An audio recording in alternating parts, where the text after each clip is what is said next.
And for the first time in forever, I'm gonna like say them out loud and like share them, which is something I never do.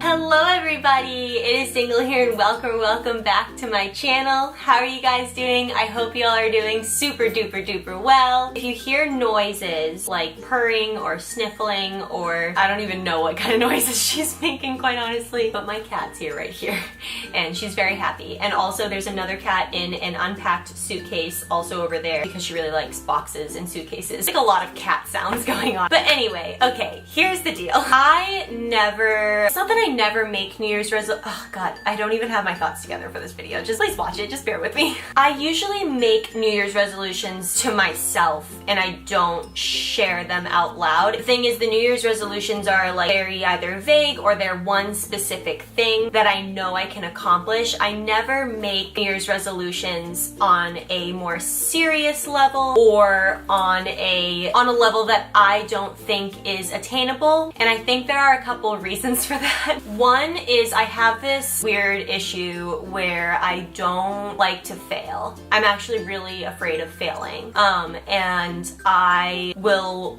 work my hardest to achieve something or to finish something, more so in the fear of failure instead of the excitement of succeeding. It's something I need to work on. Maybe that'll be next year's resolution. Well, it's kind of part of this year's, but anyway, I'll get to that. And part two of that is if I don't make resolutions that I really care about, I won't be disappointed when I don't, or if I don't make them. And my brain is always convinced that I won't make them. So if I don't make them, then there's no room for failure, which is what it goes against every Pinterest quote out there about setting goals and that scare you and doing something every day that scares you. And yeah, it's just something that I definitely need to work on. That's just the background of like why I don't make New Year's resolutions. It's a weird thing, but I just don't make them. But I was talking to our friend Ilya last night. If you guys have been following us for a while, hello, you know him. We spent New Year's Eve with him last night and he was saying that he has this like tradition that he does like every year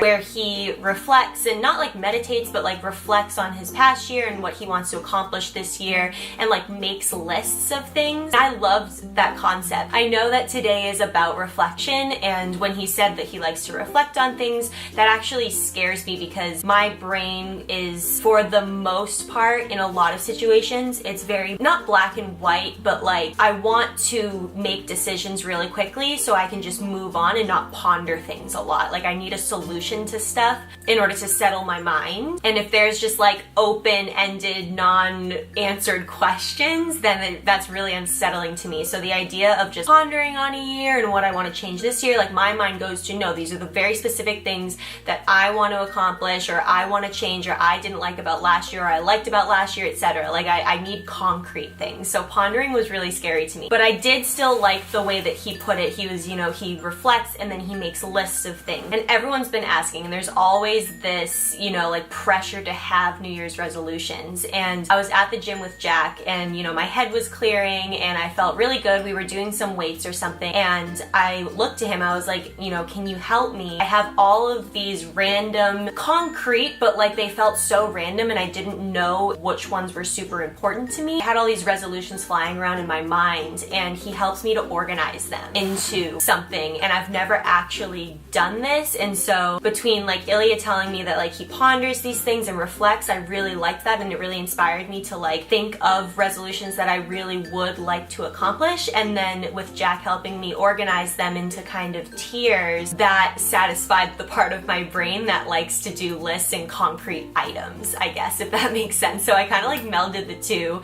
So thanks guys for helping me out. So I have New Year's resolutions and for the first time in forever, I'm gonna like say them out loud and like share them, which is something I never do. Because if I say them out loud and share them, then the chance of me not accomplishing them to me is a chance to fail and everyone else will like know I failed, and like that's also really scary. So we're taking a leap together, you guys. I know this community is super supportive, so just know that I support any and all or none or whatever resolutions that you make. I understand all spectrums. It's very stressful to make resolutions, or some people think it's very therapeutic to make resolutions, and I'm all over the place. So I support you guys in all the resolutions that you make. If you do have resolutions, feel free to comment them down below. I'd love to know them. But this is me listing out the resolutions so I can look back on this at the end of 2019. So the way that Jack helped me organize my resolutions is in 3 things, because he knows I like sets of 3. And so when I was saying things and stuff, he was like, it sounds like you can like organize these into groups. You have like 3 main goals, but then you need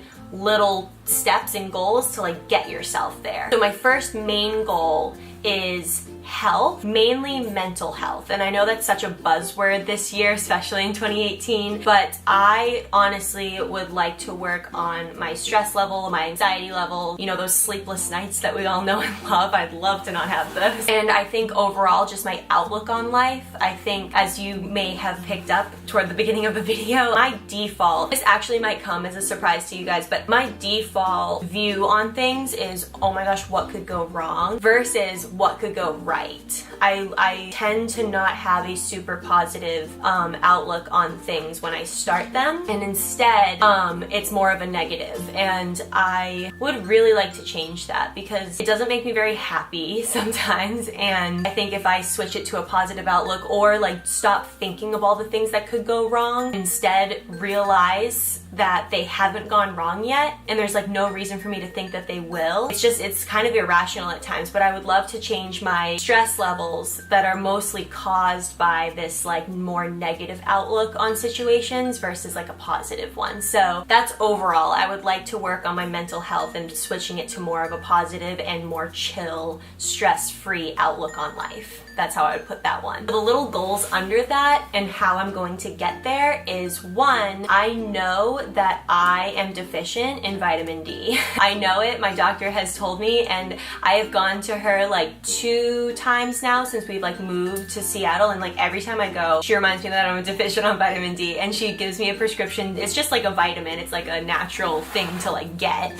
but she gives me a prescription to boost it, and then you can just take like multivitamins and stuff after that. And every time I go to fill it, and then I just never take them. I don't know what's wrong with me. I just don't. So I really need to up my vitamin D. I need to eat more leafy greens, fish, all that stuff. And the thing with vitamin D, you guys, if you're deficient in vitamin D, and my mom let me know this, is that like the top 2 symptoms of deficiency in vitamin D are anxiety, so stress levels, high anxiety, and depression. So when I'm feeling sad or down or anxious and really stressed and I can't sleep, etc., I mean, that pretty much sums that up. So I'm gonna figure out that situation. The next thing is I'm going to keep up on my meditation. This was kind of a resolution or goal that I kept to myself one of these years, and it helped me a ton. I love meditating, and every time I do it, I feel so much better. This is the app I use. It's called Headspace. It's used by so many people, and it guides you through meditation. If you had asked me before I started meditating, would you ever consider meditating? I'd be like, you're crazy. My brain works in 100 miles an hour,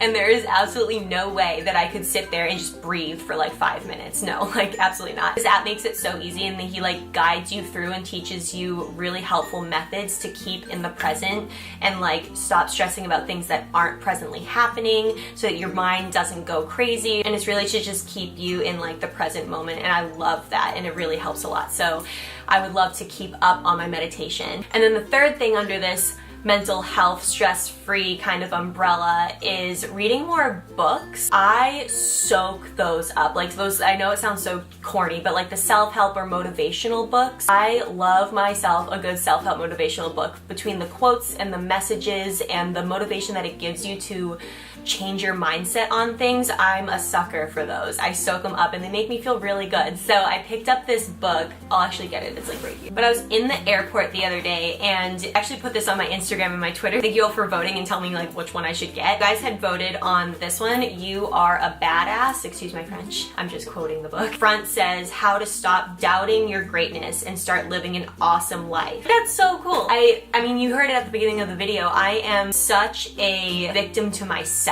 Like I doubt myself all the time. Reading stuff like this and just reminding myself and like having that pick me up will really, I think, help my mental state. So I really want to do more things like that. The second major umbrella, so that was like mental health and positiveness and stuff, and those were my little things going under that. And then the second thing is obviously YouTube and just social media in general. I really want to grow in YouTube and or Instagram, and that's been a goal for years, obviously, and I've loved it so much, and I love the journey, and it's been so awesome. But this one is just keeping it on the list so I continue to make that a priority and make that a goal of mine. The first concrete goal under that is how often I post. So I post sometimes on my channel twice a week, but I would like to make that consistent. Instead of just one upload a week and maybe a stream on Saturdays or something, I'd like to post to my channel twice a week and still keep the same one upload a week on our couples channel. I like to keep that content like separate because I know that's not everyone's cup of tea, so the couples channel will keep that to once a week upload, which is still really fun and I love that. But I would like to upload to my channel twice a week. And then the second type of thing under that is I would like to consistently stream on Saturdays. I think I fell off that wagon for a while, and it was a really, really good thing to keep consistent for me because I love streaming and I love talking to you guys, and I also love The Sims, so to keep it consistent would really help, I feel like, as far as setting a schedule and letting you guys know that every Saturday I'll be streaming. But again, that's scary to say out loud, but that's why I'm making this video, so I can keep myself accountable for it. So I'd really like to do that. So 2 uploads a week,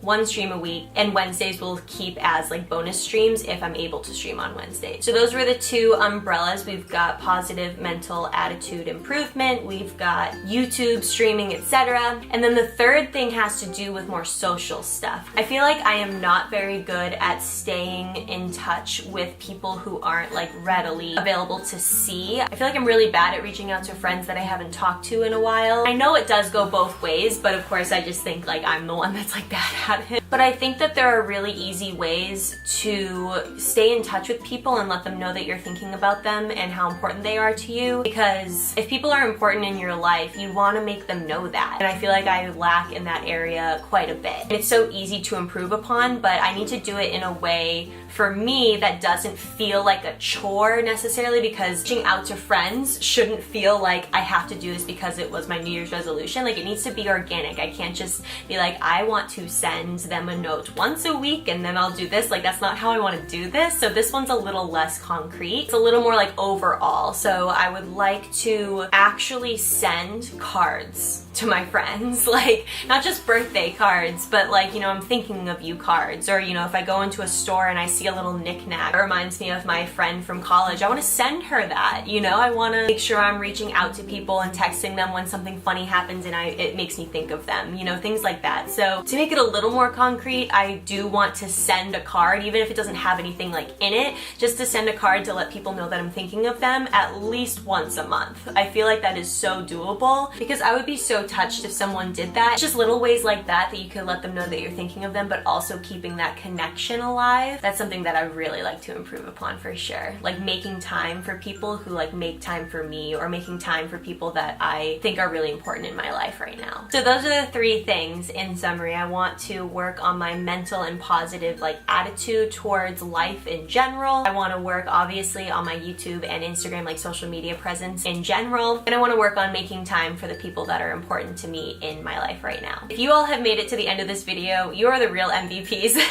Thank you guys so much for watching. Seriously, I know this was just kind of random, but also if you are struggling to make New Year's resolutions, or you normally don't make them because of any of the reasons that I said, or if you have your own reasons, maybe this inspires you to make some of your own, organize them a little bit. I'm really excited having thought of them and having concrete ones.